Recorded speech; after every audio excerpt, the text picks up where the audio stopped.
Police आज हाथरस भगदड़ कांड के मुख्य आरोपी देव प्रकाश मधुकर की रिमांड के लिए कोर्ट में एप्लीकेशन लगाएगी। मधुकर को शुक्रवार को गिरफ्तार कर लिया गया था। कोर्ट ने उसे 14 दिनों के लिए जेल भेज दिया है। वहीं इस पूरे मामले में चल रही जांच में कई बातें निकलकर सामने आ रही है। जांच से पता चला है कि मधुकर दिल्ली में अपने रिश्तेदार के घर पर रुका था। पुलिस की हर मूवमेंट पर उसकी नजर थी। नीट की तरह ही कॉमन यूनिवर्सिटी एंट्रेंस टेस्ट यानी CUET यूजी को लेकर भी सवाल उठ रहे हैं। तमाम अभ्यर्थियों ने परीक्षा में गड़बड़ी का आरोप लगाया और दोबारा परीक्षा कराने की मांग की है। अब इस पर NTA का जवाब आ गया। NTA ने कहा कि अगर छात्रों की शिकायत सही पाई गई तो 15 से 19 जुलाई तक इसे फिर से कराया जा सकता है। ओडिशा के पुरी में भगवान जगन्नाथ की यात्रा में शामिल होने के लिए बड़ी संख्या में श्रद्धालुओं की भीड़ उमड़ी।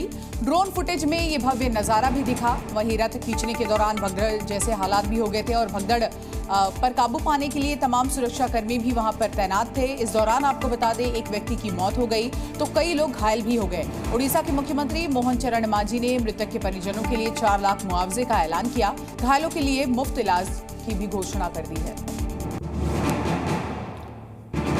सुप्रीम कोर्ट आज नीट यूजी से जुड़ी याचिकाओं पर सुनवाई करेगा। CJI DY चंद्रचूड़ की अध्यक्षता वाली बेंच इस मामले की सुनवाई करेगी। परीक्षा में गड़बड़ी का आरोप लगाने वाली इन याचिकाओं में एग्जाम दोबारा कराने की मांग की गई है। बता दें 5 मई को यह परीक्षा आयोजित की गई थी जिसमें 23 लाख से ज्यादा अभ्यर्थी शामिल हुए थे। कांग्रेस अध्यक्ष मल्लिकार्जुन खड़गे ने चीन के मुद्दे पर मोदी सरकार पर सवाल उठाए। उन्होंने एक्स पर किए पोस्ट में दावा किया कि चीन पैंगोंग त्सो के पास जमीन पर सैन्य अड्डा कैसे बना सकता है जो मई 2020 तक भारत के कब्जे में था।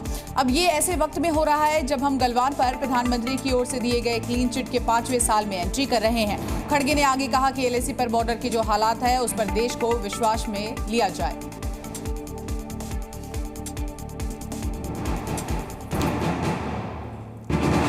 अगर आप मथुरा वृंदावन आने की तैयारी कर रहे हैं तो आने से पहले आप एक बार एडवाइजरी जरूर पढ़िएगा। दरअसल पर्व और त्योहारों को लेकर वृंदावन के बांके बिहारी मंदिर प्रबंधन ने आम लोगों के लिए एडवाइजरी जारी की है और लोगों से वृंदावन में भीड़ का हिस्सा नहीं बनने की अपील की है। साथ ही पर्व के मौके पर बुजुर्ग, बच्चे और दिव्यांगों को आने से बचने की यहाँ पर सलाह भी दी गई है। मंदिर प्रशासन ने ये एडवाइजरी आने वाले त्योहार को देखते हुए लिया है और मथुरा वृंदावन आने से पहले भीड़ के बारे में जानकारी लेने की अपील भी की है।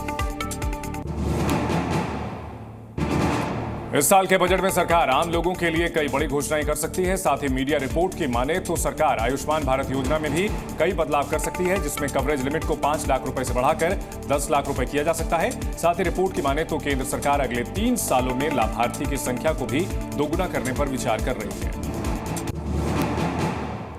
आने वाले दिनों में किसानों को केंद्र सरकार बड़ा तोहफा दे सकती है। सहकारी मंत्री अमित शाह ने सहकारिता दिवस के मौके पर किसानों को लेकर बड़ा ऐलान किया। अमित शाह ने कहा कि हर जिले में एक सहकारी बैंक और 2 लाख पंचायतों में पैक्स बनेगा जिसमें किसानों को कई तरह के फायदे होंगे। और साथ ही साथ अमित शाह ने नैनो यूरिया पर 50% छूट के लिए गुजरात सरकार को धन्यवाद दिया है। अगर आप भी दिल्ली मुंबई जैसे शहरों में प्रॉपर्टी खरीदने की सोच रहे हैं तो ये खबर आपके लिए काम की है। दरअसल पिछले कुछ सालों में बड़े शहरों से लेकर छोटे शहरों में घरों की कीमत तेजी से बढ़ी है।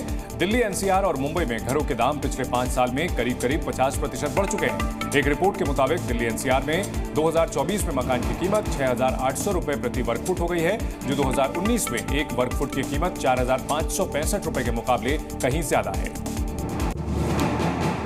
अगर आपके पास भी Punjab and Sindh bank account है तो आने वाले दिनों में आपको बैंक की सेवा लेने में मदद मिल सकती है। दरअसल पंजाब एंड सिंध बैंक इस साल देश के अलग अलग राज्यों में 100 नए ब्रांच खोलने की तैयारी में जुटा है। साथ ही बैंक अपने नेटवर्क में 100 नए ATM जोड़ने की भी योजना बना रहा है जिससे आपको बैंक की सर्विस आपके शहर में ही आसानी से मिल सकेगी।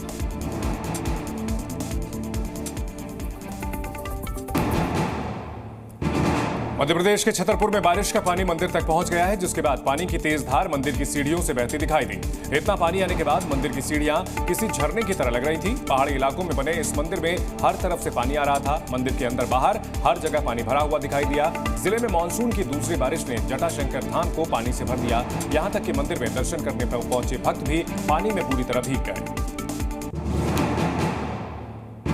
उत्तराखंड के हल्द्वानी में एक बाइक सवार की लापरवाही उस समय भारी पड़ गई जब नाले के तेज बहाव में एक शख्स अपनी बाइक पार करने की कोशिश कर रहा था, लेकिन कुछ दूर आकर ही उसकी बाइक का बैलेंस बिगड़ गया। तस्वीरें इस वक्त आपके सामने हैं।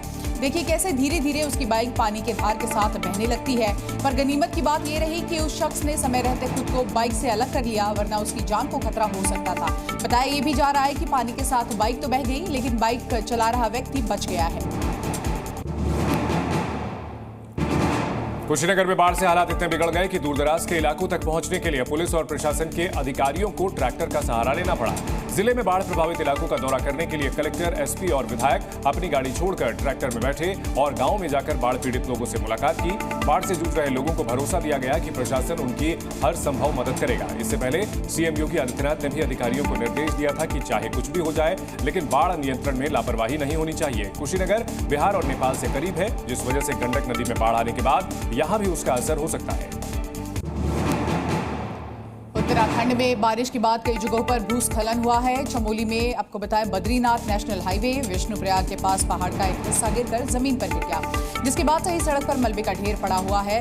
यही हाल आपको बताएं बागेश्वर में भी नजर आ रहा है, जहां पर भूस्खलन के बाद पहाड़ों से निकलने वाले पत्थर एक एक करके घर के पास आकर गिरे। ऐसे कई घर हैं जो भूस्खलन से प्रभावित हुए हैं। बागेश्वर जिले में 16 सड़कें भूस्खलन की वजह से ही बंद करनी पड़ी हैं। फाइनेंशियल ईयर 2024 में शेयर बाजार में उतार चढ़ाव जारी है और कई कंपनियों ने इसका भरपूर फायदा उठाया है। उतार चढ़ाव के बीच सरकारी बीमा कंपनी LIC ने भी अपने कई ग्रुप में हिस्सेदारी कम कर दी है, जिससे कंपनी को करोड़ों रुपए का फायदा हुआ है। शेयर बाजार के डेटा के मुताबिक हिस्सेदारी कम करने के बावजूद सभी ग्रुप में इसकी बची हुई हिस्सेदारी का वैल्यू काफी हद तक बढ़ गया है। इसके चलते टॉप कंपनियों में LIC का निवेश 37% बढ़ गया है। पिछले सप्ताह ही सोशल मीडिया प्लेटफॉर्म को अपनी सेवा बंद कर दी है, लेकिन इसके बाद एक रिपोर्ट में स्टार्टअप के लिए अच्छी खबर आई है। दरअसल रिपोर्ट में ये कहा गया है कि देश में पिछले साल के मुकाबले स्टार्टअप को बंद होने का जो सिलसिला था वो 99.8% तक कम हुई है, जो देश में स्टार्टअप को लेकर अच्छा माहौल दिखाता है। लेकिन इसके बाद भी कंपनियों पर अभी खतरा पूरी तरह से टला नहीं है, क्योंकि ज़ॉम्बी स्टार्टअप नया खतरा बन रहा है। आपको बता दें, ज़ॉम्बी स्टार्टअप माफ कीजिएगा वो होता है जिसे चलाने के लिए पैसा बहुत कम लगता है, लेकिन आमदनी बेहद कम होती है। आमदनी कम होने के कारण कंपनी को बंद होने का भी खतरा लगातार मंडराते रहता है। देश में FMCG मार्केट में बढ़ोतरी की संभावना है। तेजी से आगे बढ़ने वाली सामान बनाने वाली कंपनियों को इस फाइनेंशियल ईयर के अप्रैल-जून तिमाही में लाभ की उम्मीद है, जिससे कंपनियों को आने वाले दिनों में बड़ा फायदा हो सकता है।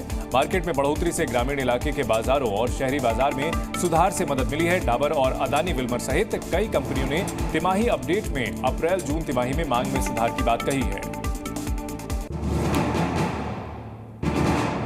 पैकेट बंद खाने के सामानों को लेकर सरकार की नई पॉलिसी को लेकर कंपनियों में नाराजगी है। दरअसल हाल ही में कंपनियों को कहा गया था कि पॉकेट बंद सामानों पर चीनी, नमक और फैट की मात्रा को बोल्ड अक्षरों में लिखा जाए, जिसके बाद कई कंपनियां FSSAI से मिलकर अपनी दिक्कतों को रखने की योजना बना रही है।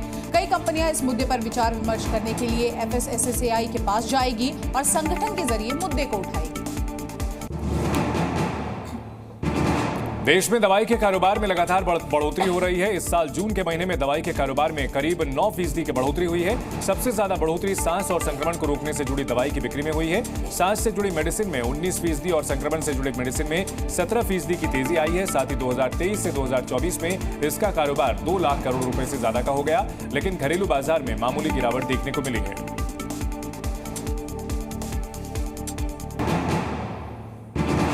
कांग्रेस सांसद राहुल गांधी ने भगदड़ मामले को लेकर उत्तर प्रदेश के मुख्यमंत्री योगी आदित्यनाथ को चिट्ठी लिखी है। राहुल ने प्रदेश सरकार की ओर से दिए मुआवजे पर सवाल उठाया। पत्र के जरिए सीएम योगी से मांग की है कि मुआवजे की राशि बढ़ाई जाए, साथ ही जल्द से जल्द पीड़ित परिवार को मुआवजे की राशि मिले। राहुल गांधी ने पत्र में लिखा कि दुख की घड़ी में पीड़ित परिवारों को हमारी संवेदना की जरूरत है। सूत्रों के हवाले से खबर है कि आज मध्य प्रदेश सरकार का कैबिनेट विस्तार हो सकता है। हालांकि मंत्रिमंडल में शामिल किए जाने वाले नए मंत्रियों का खुलासा नहीं किया गया है। माना यह भी जा रहा है कि कांग्रेस छोड़कर बीजेपी में शामिल हुए विधायक भी मंत्री पद की शपथ ले सकते हैं। वहीं मध्य प्रदेश सरकार का यह पहला कैबिनेट विस्तार होगा। राहुल गांधी के मणिपुर दौरे पर शिवसेना उद्धव बालासाहब ठाकरे के नेता संजय राउत का बड़ा बयान सामने आया। संजय राउत ने कहा कि मणिपुर के लोग पीएम का इंतजार करते रह गए, राहुल गांधी ही वहां जाएंगे। इसके अलावा संजय राउत ने चुनावी नतीजे को लेकर तंज कसा और कहा कि मोदी जी और अमित शाह ज्यादा दिन तक दिल्ली में नहीं रहेंगे, यूपी से भी बीजेपी की सरकार जाएगी। इसी के साथ साथ गुजरात, महाराष्ट्र, झारखंड भी हाथ से जाएंगे। राहुल गांधी के अयोध्या पर दिए हुए बयान पर बीजेपी की ओर से कड़ी प्रतिक्रियाएं आ रही हैं। बीजेपी नेता सुधांशु त्रिवेदी ने कहा कि धार्मिक मुद्दों पर संवेदनशीलता, सम्मान और गरिमा के साथ बात करनी चाहिए। राहुल गांधी अहंकार छोड़ दें और धार्मिक मुद्दों पर ईमानदारी से बात करें। आपको बता दें, राहुल गांधी ने कहा था कि गुजरात में बीजेपी को उसी तरह से हराएंगे जैसे अयोध्या में हराया था। सत्येंद्र जैन के खिलाफ जांच के आदेश दिए जाने के बाद आम आदमी पार्टी ने निशाना साधा। उपराज्यपाल पर तंज करते हुए कहा कि एलजी को यह आजादी है कि वो किसी के भी खिलाफ जांच के आदेश दे सकते हैं, उनका इरादा दिल्ली सरकार को सिर्फ भ्रष्ट दिखाना है। वहीं बीजेपी ने पलटवार करते हुए कहा कि जब जब जांच की बात आती है तो आम आदमी पार्टी उसका विरोध करती है। आम आदमी पार्टी को पता है कि सत्येंद्र जैन जांच में दोषी पाए जाएंगे।